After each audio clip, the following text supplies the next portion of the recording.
आज हम जिस विषय पर बात करेंगे वो है क्रोध। क्रोध वो भावना है जो हमारे सारे जीवन को घेर कर रहता है। क्रोध को ना उम्र की मर्यादा है, ना ही ज्ञान की। कब, कहां और किस कारण से क्रोध पैदा हो जाए वो कोई नहीं जानता। और जब क्रोध जन्म लेता है तो तुरंत ही विचार करने की शक्ति खो जाती है। बुद्धि पर अंधकार छा जाता है। वर्षों के संबंध पल भर में टूट जाते हैं। सारा जीवन बिखर जाता है। किसी भी कारागार में जाकर देखिए, अधिकतर अपराधी क्षण भर के क्रोध का दंड भोगते हुए दिखाई देंगे, पर फिर भी हम क्रोध पर अंकुश नहीं लगा पाते। बार बार हम क्रोध ना करने का प्रण तो लेते हैं, पर बार बार हमसे क्रोध हो जाता है। ये क्रोध वास्तव में क्या है, क्यों जन्मता है और क्यों अंकुश में नहीं रहता? उदाहरण के लिए आप एक बालक को देखिए। उसे किसी वस्तु की इच्छा होती है और उस समय अगर उसे वो नहीं मिलती या कोई उसे भयभीत करता है तो वो प्रतिक्रिया देता है।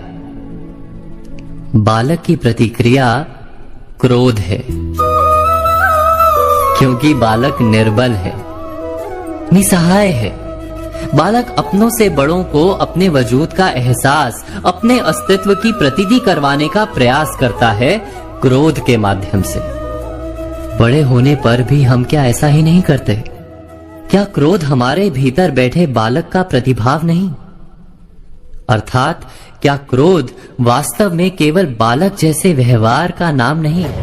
जब अहंकार को घाव होता है, जब भय लगता है, जब कोई वस्तु हमें प्राप्त नहीं होती, तब हमें क्रोध आता है, ठीक किसी बालक की भांति।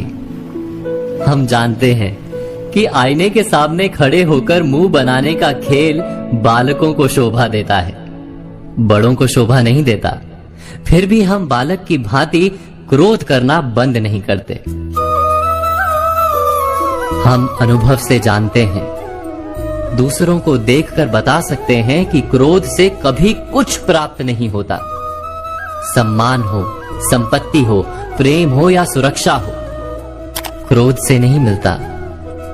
मिलता है तो प्रयासों से, कार्य करने से, बुद्धिपूर्वक विचार करने से। मनुष्य मात्र अपनी आदतों के अनुसार ही जीता रहता है। क्रोध भी आदत बन जाती है।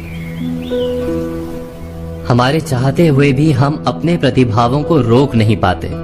हम स्वयं को बड़े या पुख्ता मानते हैं, पर थोड़ा सा कारण मिलते ही हमारे भीतर का बालक क्रोध कर बैठता है। अर्थात क्रोध वास्तव में और कुछ भी नहीं, हमारी बालक बुद्धि का नाम है। जैसे ही हम इतना स्मरण में रखें कि हम बालक नहीं, बालक जैसा व्यवहार हमें शोभा नहीं देता, वैसे ही क्रोध स्वयं ही बंद हो जाता है। क्या ये सत्य नहीं? इस पर विचार मनन अवश्य कीजिएगा।